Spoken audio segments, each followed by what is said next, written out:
Different crimes, different extra marital affairs, different murders చెప్పుకుంటూ పోతే moral values గురించి మనం మాట్లాడడం దండగా. ఎవరైనా ఇలా ఉండండి, ఇలా జాగ్రత్త పడండి అని చెప్పటం అనేది వేస్ట్ వీడియో కింద లెక్క నా దృష్టిలో. ఎందుకంటే సమాజంలో మార్పులు అనేవి లాక్డౌన్ తర్వాత చాలా దారుణంగా మారిపోయినాయి. ప్రకృతి మనకొక చెంపదెబ్బ కొట్టి లైఫ్ అంటే ఇంతే అని చూపించినప్పుడు యాక్చువల్గా జనాలంతా ఇంకొంచెం పద్ధతిగా, ఇంకొంచెం జాగ్రత్తగా, ఇంకొంచెం రిలేషన్స్ తోటి మంచి మోరల్ వాల్యూస్తో ఉండాల్సింది పోయి దిగ్గజారిపోయిన క్యారెక్టర్స్ తోటి ఈ రోజున మనం సోషల్ మీడియా చూస్తుంటే కానీ, ఈ ఛానల్స్ చూస్తుంటే కానీ, టీవీ ఛానల్స్లో కనిపిస్తుంది. క్రైమ్ గురించి మాట్లాడితే సైబర్ క్రైమ్లో డిఫరెంట్. ఈ రోజున మనుషులు కొన్ని యాప్స్ పెట్టుకోనో, ఇన్స్టాగ్రామ్లోనో వాళ్ళ పర్సనల్ లైఫ్లో వాళ్ళు ఏంటి అనేది మనకు తెలియని కూడా తెలియదు. Illicit relations, extra marital affairs, బాబ్బా ఏం దారుణం సార్, ఏం దారుణం అండి. ఎవరికి చెప్తాం మీరు ఇలాగ ఉండండి, ఇలా ఉండొద్దండి అని? ఎవరి కాళ్ళు వ్యక్తిగత స్వేచ్ఛ దారుణంగా పెరిగి ఎక్స్ట్రా మ్యారిటల్ అఫైర్స్, మరి అసలు ఆ ఏ రీజన్ మీద ఆ చట్టం తీసి పడేశారో అర్థమే కావట్లేదు. ఆ సెక్షన్ ఎప్పుడైతే ఐపీసీలో ఆ సెక్షన్ తీసేసి బిఎన్ఎస్ యాక్ట్ కొత్తగా వచ్చిందో విచ్చలవిడితనం ఎక్కువైపోయి ఇంకొక కేసు రీసెంట్గా చూస్తున్నాం. అతనితో ఎవరో లవర్తో కలిసి భర్తని చంపేసి పౌన్ వీడియోస్ నైట్ మొత్తం చూస్తా కూర్చున్నారట. ఇంకొక ఆవిడ భర్తను చంపేసి చక్కగా కూర్చొని అసలు దాన్ని మాఫీ చేసి ఎలా మ్యానిపులేట్ చేయాలని చూసింది. ఈ ఈ విషయాలు మనం మాట్లాడితే, మేడం అంతకుముందు మహిళలను బోడు మందిని చంపేశారు కదా మేడం, మరి అంతమందిని చంపినప్పుడు మాట్లాడలేదు, అందరం మనం మాట్లాడలేదా? ఏదో చేంజెస్ చేసుకుంటూ లా తీసుకొచ్చాం. ఓ 10 మంది చేస్తే ఏముందండి అంటే, మనం మాట్లాడుకున్న స్టార్టింగ్లో 10 మంది ఆ బ్లూ డ్రమ్ములు కానివ్వండి, ఫ్రిడ్జ్లో పెట్టడాలు కానివ్వండి, కుక్కర్లో పెట్టడాలు కానివ్వండి, ఇప్పుడు భూస్థాపితం చేసేస్తున్నారు. అందులో మన వాళ్ళు ఎవరు ఉండకుండా చూసుకోవాల్సిన పరిస్థితులు వస్తున్నాయి. దీన్ని మనం ఇలాగే వదిలేస్తే తప్పు ఎవరు చేసినా తప్పే అండి. అది మగాళ్ళు ఏంటి, ఆడాళ్ళు ఏంటి? ఎక్స్ట్రా మ్యారిటల్ అఫైర్స్ కోసం భర్తలను చంపేసి వాళ్ళని ముక్కలు ముక్కలు చేసి పప్పులు చేసి పెడుతుంటే లీగల్గా కేసు వేసుకున్నప్పుడు చూసుకుందాం అనుకుంటే ఈ రోజున మనిషి ఉనికి, పెళ్ళి అనే బంధానికి వాల్యూ లేకుండా పోతుంది. మేడం అతను అట్లాంటి వాడు, తాగుబోతూ తిరిగిపోతూ, ఆయన కూడా తిరిగాడు, నేను అందుకే తిరిగానండి అంటే ఎవరు సమాధానం చెప్పలేము. ఇక్కడ ఎవరో ఒకళ్ళు రేపటి రోజున సొసైటీలో మనం బతకాలి అనుకుంటే ఎక్కడో అడవుల్లో బతికినప్పుడు ఎట్లా ఉందో అవే తీసుకొస్తున్నారు మళ్ళీ మాట్లాడే విధానంలో. వ్యక్తిగత స్వేచ్ఛ అని ఇవన్నీ కట్టుబాట్లు ఎందుకు పెట్టుకుంటూ వచ్చాం? సమాజంలో బతకాలంటే సేఫ్టీ ఇంపార్టెంట్, ఒకరికొకరు ప్రొటెక్షన్ ఇంపార్టెంట్, ఒకరికొకరు అవసరం ఉంటాము అని. ఆ అవసరాలు దొబ్బిని ఎవరు ఇష్టం వచ్చినట్టు వాళ్ళు ఎక్స్ట్రా మ్యారిటల్ అఫైర్స్ పెట్టుకొని అవతల వాళ్ళు తప్పు అందుకే అంటే, అమ్మ అంత ఎక్స్ట్రా మ్యారిటల్ అఫైర్స్ ఉండి భర్తను వదిలేయాలనిపిస్తే మీకు ఆల్రెడీ చట్టం బోర్డు ఫెసిలిటీ ప్రొవైడ్ చేస్తుంది. ముందు ఆ కేసులు వేసుకోండి. కేసులు వేస్తేనే చాలు, వాళ్ళ జీవితం ఒక 5 years సర్వనాశనం ఎలాగో.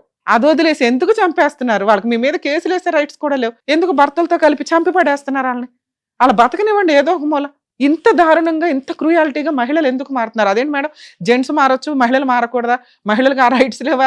ఈ వాయిస్ నేను మాట్లాడట్లే. ఎవ్వరు చేసినా తప్పే. ఒక మహిళల్ని ప్రొటెక్ట్ చేయడం కోసం ఎంతో కష్టపడి తీసుకొచ్చినవి ఈ రోజున కోర్టులో ఒక మహిళ నిజంగా సఫర్ అవుతున్న అమ్మాయి కేసు వేస్తుంటే తలదించుకోవాల్సి వస్తుంది.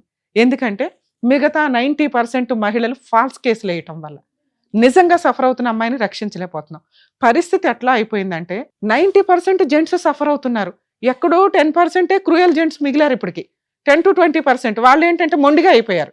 ఇక ఏం చేసుకుంటారు చేసుకోండి అని తలా తోకాలని బ్యాచ్ అంతా తెగించి ఉంటున్నారు తప్ప 70 to 80% జెంట్స్ ఈ రోజున లీగల్ కేసుల వల్ల భయపడుతున్నారు, సఫర్ అవుతున్నారు. అలాగే ఈ మహిళలు మర్డర్ల దాకా వెళ్ళిపోతుంటే ముందు వాళ్ళ ఇంట్లోకి వెళ్ళి ఏం ఫుడ్ తినాలనేది కూడా భయం వేస్తుంది. ఏం వండి కలిపి ఏం పెడతారా అని చెప్పి. ఇంత దారుణమైన పొజిషన్స్లో మోరల్ వాల్యూస్ అనేవి వెళ్ళిపోతున్నాయి సమాజంలో. ఈ ఎక్స్ట్రా మ్యారిటల్ అఫైర్స్ ఎప్పుడు డేంజరే సార్, గుర్తుపెట్టుకోండి. ఎందుకంటే అది అవతల వ్యక్తి ఏ టైప్ ఆఫ్ డెసిషన్స్ తీసుకుంటారో తెలియదు. వీడియోలు తీయొచ్చు, బ్లాక్మెయిల్ చేయొచ్చు, చంపేయొచ్చు, చంపడానికి ప్రయత్నించవచ్చు, లేదా మనకే ఆలోచన రావచ్చు వదిలించుకోవడం కోసం. ఇవన్నీ కూడా క్రూయల్ మెంటాలిటీ, అంటే యానిమల్స్కి ఉండే మెంటాలిటీ. ఇవి కొంచెం తగ్గించుకుంటూ వెళ్ళాలి అంటే కొంచెం ఆలోచన విధానం మార్చుకోండి. అవతల వ్యక్తి నచ్చకపోతే వదిలేసి లీగల్గా వెళ్ళండి, ఇండివిజువల్గా బతకండి. వదిలేసిన తర్వాత మీరు ఎవరితో మ్యారిటల్ అఫైర్స్ పెట్టుకుంటారో, ఎవరితో ఎక్స్ట్రా మ్యారిటల్ అఫైర్స్ పెట్టుకుంటారో మీ ఇష్టం తప్ప ఉండి వాళ్ళని చంపేసుకుంటారు. అంటే సొసైటీలో మీకు గుడ్ విల్ ఉండాలా? భర్త ఏదో హార్ట్ అటాక్తో పోయినట్టు ఉండాలి కానీ మీరు మర్డర్ చేసినట్టు ఉండకూడదు, అతనితో కలిసి ఉండకూడదు, అతని ఆస్తులు మొత్తం కావాలి. ఇవి కనుక ఇలాగే కంటిన్యూ అయితే రేపటి రోజున సుప్రీంకోర్టు ఏం వదలటం లేదండి, అన్ని ఒక సర్వే వేసి ఒక కన్నేసి ఉంచుతున్నారు. ఒకప్పుడు 498 అరెస్టులు ఎట్లా అన్నారు, అవి తీసేసి ఇప్పుడు స్టేషన్ బెయిల్స్ ఎట్లా ఇస్తున్నారో అలాగే రేపటి రోజున మహిళలు వేసే చాలా కేసులు ఎగిరిపోతాయి, గుర్తుపెట్టుకోండి. వాటికి పాపం మీరంతా వేసుకోవాల్సిన పరిస్థితి వస్తది. ఎప్పుడు కూడా ఒక సమాజంలో బతుకుతున్నప్పుడు ఆ సమాజంలో ఆ టైంలో ఉన్న ఆచార వ్యవహారాలు అవన్నీ ఫాలో అవుతూ పిల్లలకు కూడా కొంచెం మంచి ఫ్యూచర్‌నిచ్చే విధంగా మారితే జనాలు మంచిది. ఎవరికాళ్ళు వ్యక్తిగత స్వేచ్ఛ మేము ఇలాగే బతుకుతాం, అవతలోడు అరగకూడదంటే సమాజంలో ఉండకండి. ఏ ఫారెస్ట్‌లోకెళ్ళి ఉండండి. సెకండ్ పాయింట్ మనం మాట్లాడుకుంటున్న ఇంకొక క్రైము, మేము సెలబ్రిటీలమే అని చెప్పడానికి ఫ్యామిలీ ఇద్దరు వైఫ్ అండ్ హస్బెండ్ కూడా కలిపి వీడియోలు చేస్తూ ఒక గ్రూప్ ఆఫ్ ఇది కవర్ చేసుకున్నాక వ్యక్తులతోటి పరిచయాలు పెట్టుకోవడం, వాళ్ళని ట్రాప్ చేయటం, చిట్టీలు వేయటమా, లేకపోతే అప్పులు వసూలు చేయటమా, వాళ్ళని ట్రాప్‌లో పెట్టిన తర్వాత ఆళ్ళ ఇళ్ళకెళ్ళి దొంగతనాలు చేయడం, ఇవన్నీ రెగ్యులర్‌గా చూస్తున్న టైంలో కరీంనగర్‌లో మనం రీసెంట్‌గా ఒక ఇన్సిడెంట్ చూడొచ్చు. భార్యాభర్తలు ఇద్దరూ కలిపి వాళ్ళకి బిజినెస్‌లో లాస్ రావడం వల్ల ఆళ్ళకి ఆల్రెడీ ఇద్దరు పిల్లలట పాపం, మరీ దారుణం అసలు. అది చూడగానే భలే బాధేసిందండి. అలాంటిది భార్యని ప్రాస్టిట్యూట్‌గా పెట్టి అని అట్లాగే అనుకోవాలి. ఎందుకంటే ఈ డైలాగ్ ఎందుకు అంటున్నానంటే దగ్గర దగ్గర ఒక 100 మందితో ఆ అమ్మాయి పడుకుని, ఆ వీడియోలు రికార్డ్ చేసి వాళ్ళని బ్లాక్‌మెయిల్ చేస్తున్నారు. భార్యాభర్తలు ఇద్దరు కలిపి. వాళ్ళని కాస్త కరీంనగర్ పోలీసులు అరెస్ట్ చేసి జైల్‌లో వేశారు. అంటే ఒక వ్యక్తి భర్త కూడా ఉన్నప్పుడు ఎలా అనిపిస్తుందంటే, అరే! ఈవిడ క్యారెక్టర్ ఉన్న అమ్మాయి.